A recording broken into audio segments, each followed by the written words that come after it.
The gate agent smiled at her when she handed over the boarding pass.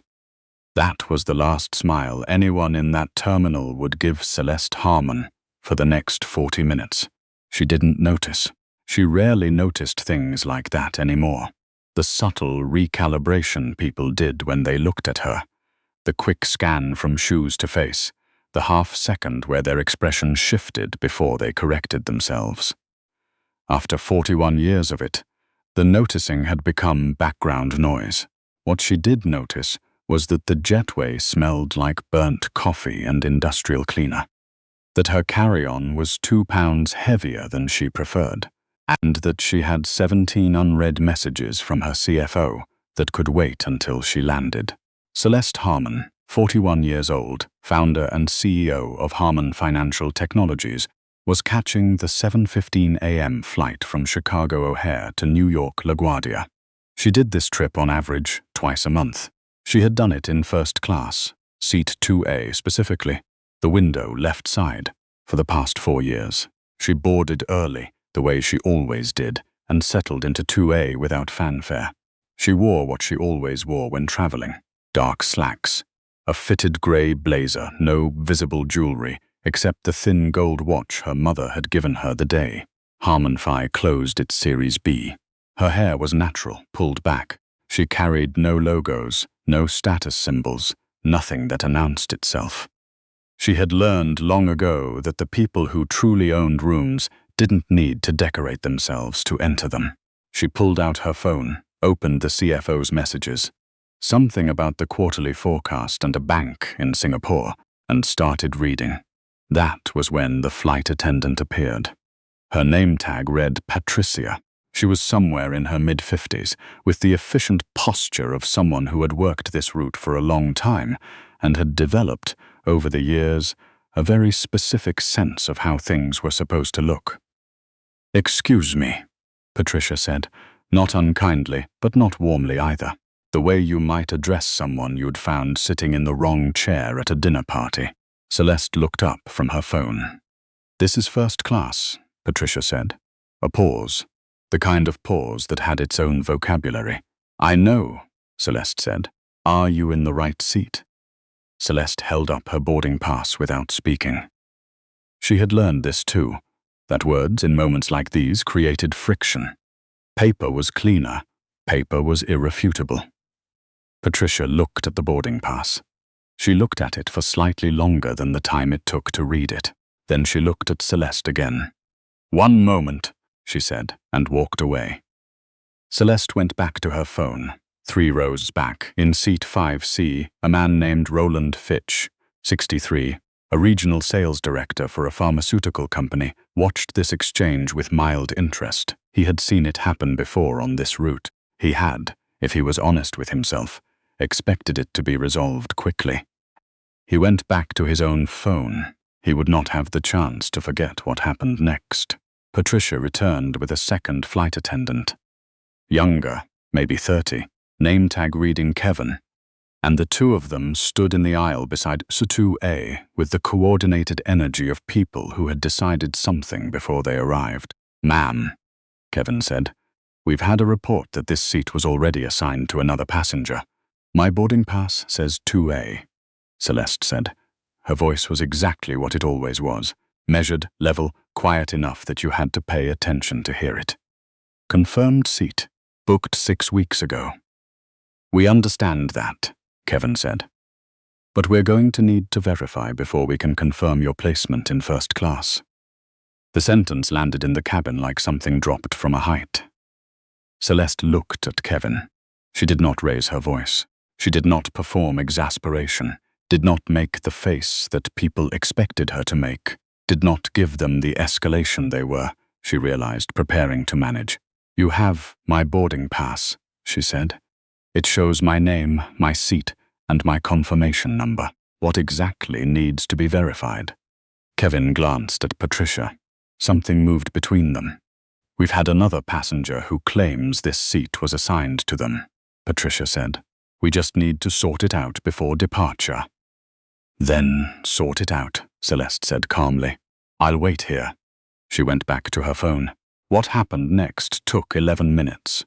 and Roland Fitch, from seat 5C, watched all of it. The other passenger in question was a man named Gregory Albright. Late 50s, suit that cost more than some people's rent, the comfortable loudness of someone who had never once in his life been asked to verify anything. He had been seated in 2B, the aisle seat in the same row. And when Kevin and Patricia returned to consult with him, he produced his boarding pass with the theatrical certainty of a man producing evidence at a trial he knew he had already won. "I specifically requested the window," Gregory Albright said, not bothering to lower his voice. "My assistant booked it, 2A. I've been flying first class on this airline for 12 years. Kevin nodded with the attentiveness of a man whose job had just become significantly more complicated. "Sir, we're looking into it," Kevin said. "There's nothing to look into," Albright said. "She's in my seat." He didn't say it with venom. That was almost the worst part, the casualness of it, the assumption that the resolution was obvious, that everyone present could see it, that the paperwork would simply confirm what his eyes had already decided. Celeste, 3 feet away, heard every word. She didn't look up from her phone. Roland Fitch in 5C found that he was no longer reading anything. The gate had closed. The jetway door was sealed. The plane had not yet pushed back. This mattered because it meant that when the situation escalated, and Roland could tell, with the low instinct of someone who had worked in corporate environments for 30 years, that it was going to escalate. There was nowhere for anyone to go. Kevin came back to Celeste. "Ma'am, I understand this is uncomfortable, and we apologize for the inconvenience. We have another passenger who is insisting on this seat, and given the confusion, we were hoping you might be willing to accept an alternative arrangement." "No," Celeste said. Kevin stopped. "I purchased seat 2A, she said. "I'm sitting in seat 2A. If there's a conflict in your system, that's something your airline needs to resolve." "I'm not moving. Ma'am, I'm not moving." Kevin looked at Patricia. Patricia looked at Kevin. They both looked at Gregory Albright, who was watching from 2B with his arms crossed and his boarding pass in his hand, and the expression of a man who found the whole situation mildly tedious. "Someone made an error," Albright said to Kevin, with the tone of a man speaking to a waiter about a wrong order. "I'd like it corrected." Roland Fitch watched Kevin walk to the front of the plane and pick up the intercom handset. He watched a conversation happen that he couldn't fully hear. He watched Kevin walk back, and this time his posture had changed. Slightly stiffer, slightly more formal. "Ma'am," Kevin said, "the captain has been made aware of the situation. If you continue to refuse to move, we may need to involve airport security." The cabin was silent in the particular way that airplane cabins go silent when everyone is pretending not to listen. Celeste put her phone down. She looked at Kevin. She looked at him the way, and Roland Fitch would describe this later to his wife, and his wife would share it with her book club, and 3 of those women would post about it. The way a person looks at something that is simply not going to be a problem. "You can involve whoever you need to involve," she said. "My name is Celeste Harmon. This is my confirmed seat. I have my boarding pass, my confirmation number, and a valid ticket. While you're making calls, you might want to make one more. My company, Harmon Financial Technologies, is the largest corporate account holder your airline has had for the past 2 years. I believe your Vice President of Commercial Partnerships has my direct line. But that is entirely your business. My business is sitting in this seat and getting to New York." She picked up her phone. The silence that followed was a different kind of silence. Kevin did not move for a full 4 seconds. Roland Fitch counted them. Then Kevin walked back to the front of the plane, and this time the conversation on the intercom was longer. Gregory Albright had heard everything.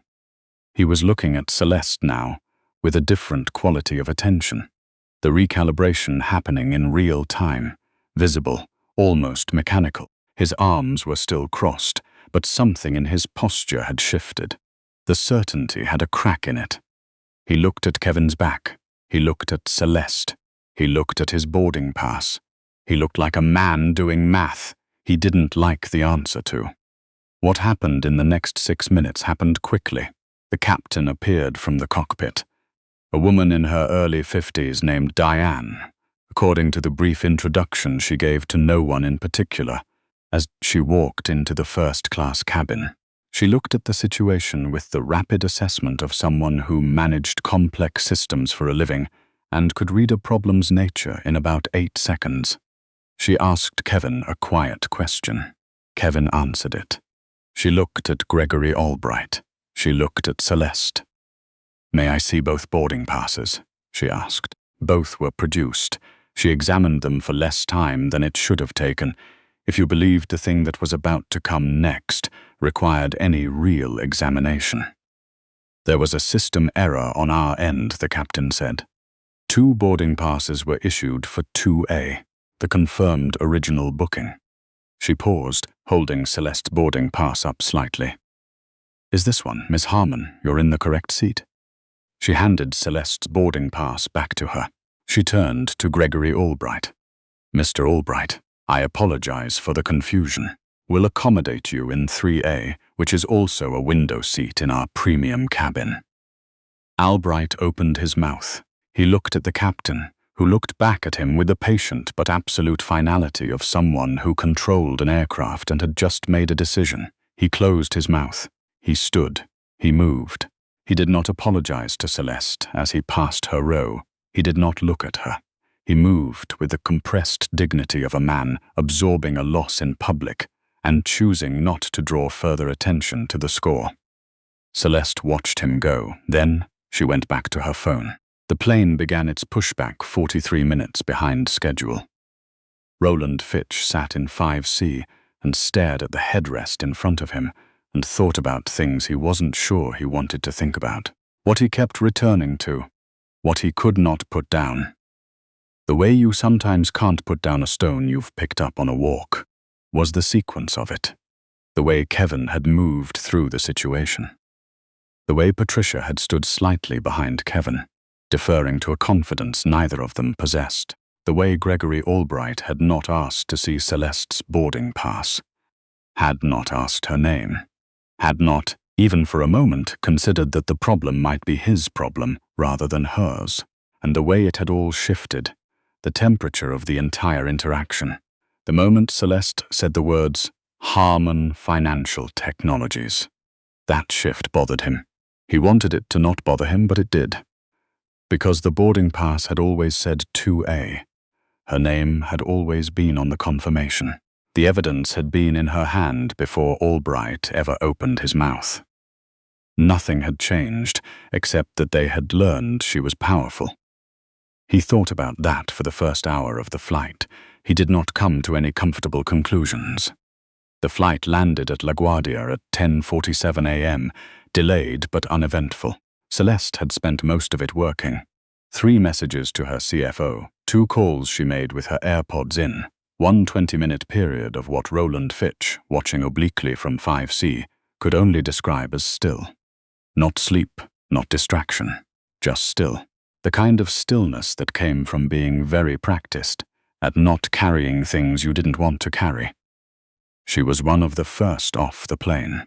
Roland Fitch was in the middle of the deplaning cluster, and he found himself moving through the terminal with his rolling bag behind him, and a thought he couldn't shake. What if she hadn't said it? What if she had kept her company's name private?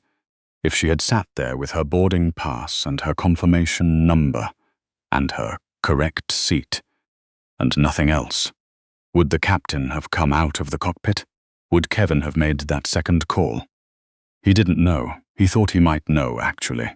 But knowing was different from being comfortable with what you knew. He caught a cab outside Terminal B.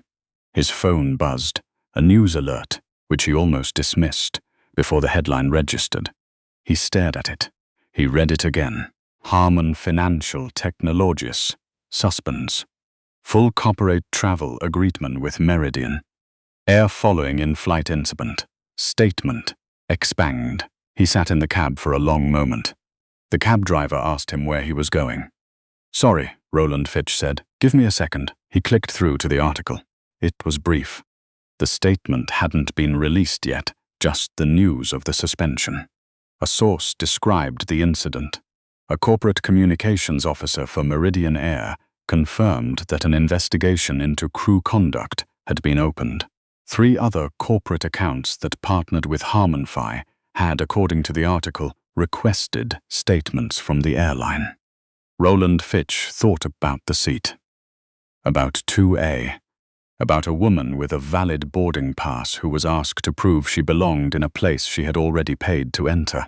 He thought about the 11 minutes that had passed between that first question. Are you in the right seat? And the moment the captain walked out of the cockpit. 11 minutes of a woman sitting in her correct seat, in silence while people around her worked very hard to convince themselves she was the problem. He put his phone in his pocket. Outside the cab window, the expressway moved past in its slow morning grind. He thought about his own flights, his own assumptions, the times he had watched something unfold in an airport or a hotel lobby, and told himself it wasn't his business to say anything. He thought about the man in 2B who had crossed his arms and called it someone else's error, and who had never once, not once, asked to see her boarding pass before deciding the seat was rightfully his. He thought about the question no article would ask. What happened to passengers like her, who didn't have a company name to drop, who were sitting in their correct seats with their correct boarding passes and nothing in the world except the paper in their hands to prove they belonged there? He did not have an answer. He suspected that was exactly the point. By the time he reached his hotel, the full statement from Harmon Financial Technologies had been released. It was 2 paragraphs, measured and precise, in the way that a statement from someone who did not need to perform anger could afford to be. It outlined the incident without embellishment. It stated that Meridian Air had been given the opportunity to respond internally before the decision was made. It noted that the suspension of the corporate travel agreement, worth, according to subsequent reporting, approximately $11 million annually, was effective immediately. The final line of the statement read, "We expect the same standard of professionalism and dignity for every HarmonFi employee, regardless of appearance, regardless of where they are seated, and regardless of who else is in the room." Roland Fitch read it twice. Then he read it a 3rd time, slowly, and thought about 2A, and the woman who had been sitting in it, and the boarding pass she had held up without saying a word. And he thought about the fact that what had finally moved people, what had finally made Kevin pick up that intercom, what had made the captain walk out of the cockpit, what had made Gregory Albright stand up without another word, was not the boarding pass. The boarding pass had been there the whole time. What had moved them was learning who she was, and what that meant, what it quietly and uncomfortably meant, was that for 11 minutes they had looked at a woman in her correct seat with valid documentation in her hand, and they had decided that wasn't enough, that the paper wasn't the point, that she was the question. He sat with that for a long time. Somewhere across the city, Celeste Harmon was in a conference room on the 34th floor of a building in Midtown, running her 11:30 meeting on time, the way she always did. Her carry-on was in the corner. Her gold watch caught the light when she moved her hand across the table to pass a document to her CFO. She had not mentioned the flight. She didn't need to. Some things, she had learned, had a way of resolving themselves at exactly the right scale.